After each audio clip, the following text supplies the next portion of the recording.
Morning, why are there so many people here? And I said, well, I think it's because we are all sharing something that's important to us. I'm Jacques Bezuidenhout. I'm the chair currently of the Water Quality Trust. Our previous chair, Andre Creer, is sitting in the audience. Thanks, Andre. Thanks for what you've done. Thanks for giving this whole burden on me. I didn't realize how much work it was, but I think it's something that we can do with honor, and we know we're making the difference. So I want to welcome you. Please, if there's anything that you need, all the trustees are wearing this branding uniform, the shirts, so ask them. You're also welcome to ask me. There's some water in the corner, clean water, because we are the Water Quality Trust.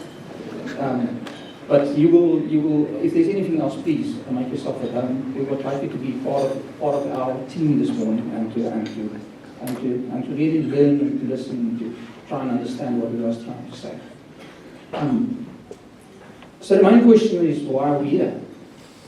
And I was thinking about the why would people come to this event, and so many people, and we really appreciate that. And firstly, I think there's a lot of people that's interested in what's happened in our area. And of course, there's people that's concerned. And we want to address that. We want to tell you today about the positives and sometimes about the negatives. And then, of course, then you'll be informed. And what we ultimately would like you to do is to act. Because you are part of the catalysts in our community that can change this and that can help us to preserve this whole area. We are at a wonderful venue, Club Mykonos, and I'll thank them again later. Thanks for that.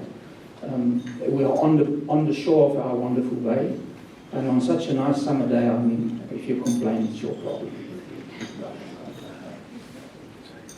So the program, I think everybody knows the program. I've put it up there. We were supposed to start at 9. I think we did, although most of the people were here at 8. Again, thanks for the eagerness. I'm going to say something about the Saldanha Bay Water Quality Forum Trust. I'm going to tell you about our new 10-year monitoring program. Also, I'm going to try to explain to you what the impact is I think we have on our environment and on our community. And I'll say something about our logo and our branding. So how did this all come about? Now, Chris Stu, where's Chris Stu? There he's one of the guys in the shirts. He came with this trust from the beginning. And this all culminated in 1999, actually with the new law that came into being in 1998, the National Water Act. Now, within this water framework, people had a license just to dump an amount of water into a water body, a volume with certain qualities. But the new framework said that everybody that disposes of wastewater or that's impacting on a water body, they all need to work together in this. And they're all responsible, and they all need to work as a team. And then the Department of Water Affairs actually helped to create this Water Quality Trust Forum that you are listening to today. So we started in 1999, and we've been around for 25 years. And that's a long time. After 21 years, I think you are sort of an institution. So I'm proud to say that this is our quarter century today, and we are proud of that, and I think we are still going strong. We are actually increasing with what we are doing. We are really, I think we are growing as it goes along. So our mission and our vision. Our vision, firstly, is all about sustaining our ecological system. And we all know this ecological system. This wonderful bay, the lagoon, that's really a unique ecological system. And we want to sustain this. And we want to influence industry, government, and the community. We want to collaborate with all of these and then have an impact on our bay in a positive manner. Our mission is then scientific monitoring. So the basis of what we do is science. We try to keep the emotions out of it. There's a lot of emotions when it becomes environmental. We try to stick to science. And that's why what we are going to share today is pure fact. It's numbers.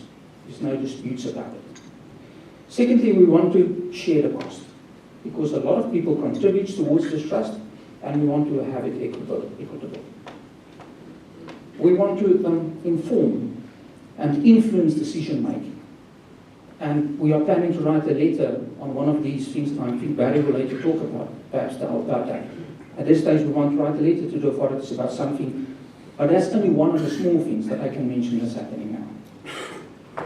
We want to communicate with the interested parties and, of course, with the community. And this is why we are here today, to communicate with you. And lastly, we want to have sound administration, financial management, and data management. We've got an enormous amount of data, and we're trying to maintain that data and use it for research purposes and what.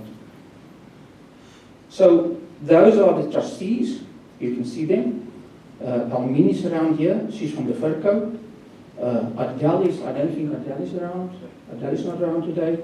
She's maternity leave. Yeah, she's on maternity leave. Okay, Adele is on maternity leave. Nasima is around. Nasima, there she put back. Then Ethel made apologies, she's not around. Christo, which is our operational manager, he's standing there at the back.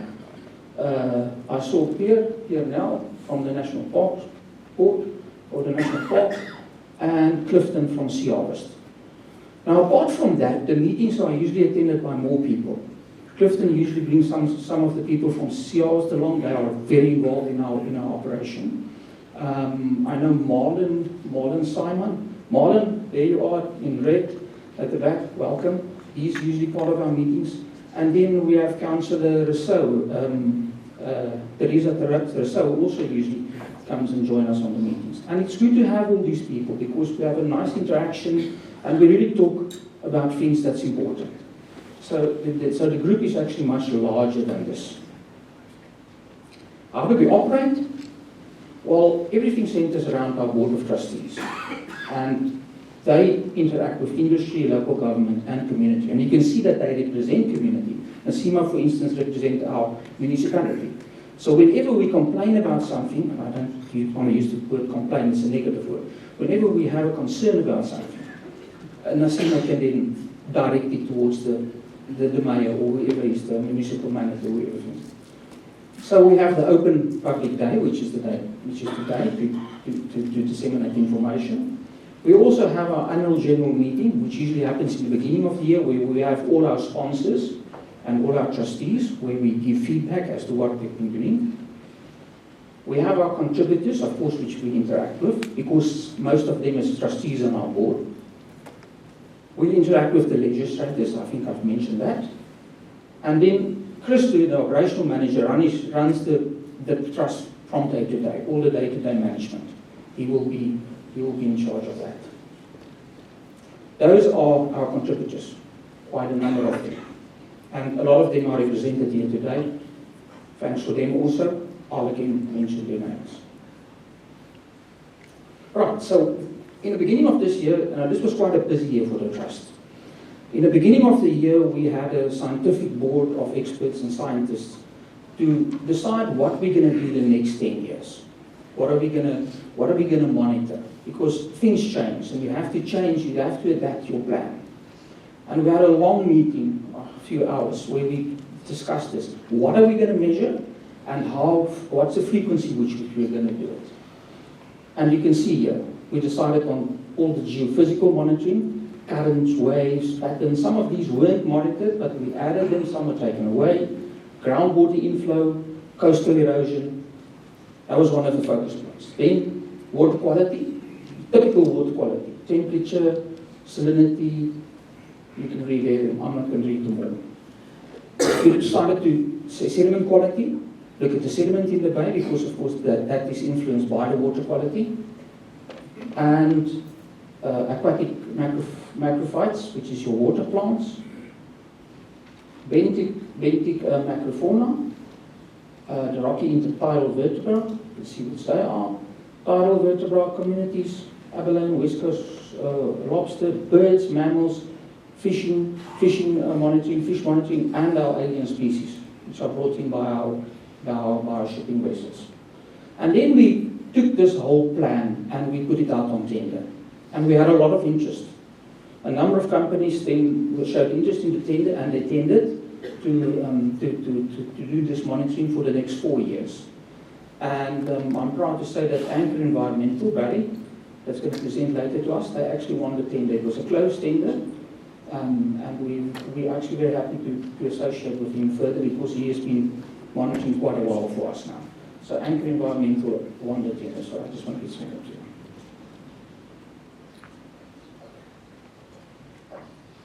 So for the next 4 years, Anchor is going to implement this monitoring plan under our guidance. And I'm nearly to the end of what I want to say. The impact. What did we do so far, I believe? I think the first thing, we keep our hand on development pressures. We look at all new EIAs, all the industries. The coal power ship companies, for instance, one of those, which we had a lot of feedback with them, and we had a lot of interaction with them, is to get the operation into environmental, sustainable sort of waters. It doesn't seem we're coming anymore. The permits, we look at permits, and we also look at the permits after it's been issued. We have a PAF, which is an advisory forum where people come and they actually, for instance, in the desalination, a few desalination plants, where they come and they report to us and tell us what has happened with their desalination plant.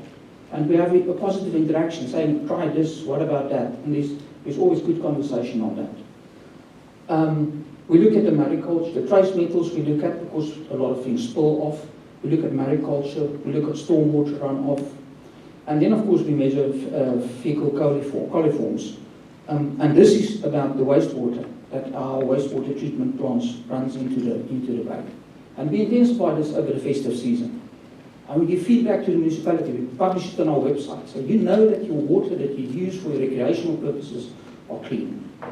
And I think that's a massive impact that we've had on our area. We monitor the groundwater quality, and the Elandsfontein mine is a good example of where we've monitored it, and on the end we've seen that the mine is really doing a sustainable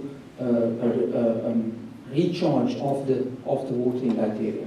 Because we monitor it at Gilbert, and close to Gilbert, where the water is submarine discharged into the bay. And it's a success story because the mine is operating and they're not having an impact on the environment. And we can say that, we can share that. We've initiated a project on beach erosion, and this project is really growing. It's becoming a very important part of this because the beaches of Langebaan is eroding away. And you're probably all aware of that, but Barry will say much more about that. And we advise and inform where possible. I get phone calls. I had to answer emails this morning still about people that wants to know things about this area. Lastly, we have a rebranding, reorientation, the long SBW, so we're trying to shorten it a little. And we decided on the Water Quality Trust. That's just going to be a trade name. Our official name will still be the Saldanha Bay Water Quality Forum Trust. And there's a voting form on the right there. When you exit, please have a vote there and see which one of these you feel comfortable with. That's the brands that you'll see next year on our shirts, just to have it a little shorter. Between these three, you have to make a choice. And if you can make a vote there, we'll appreciate that. I want to thank you.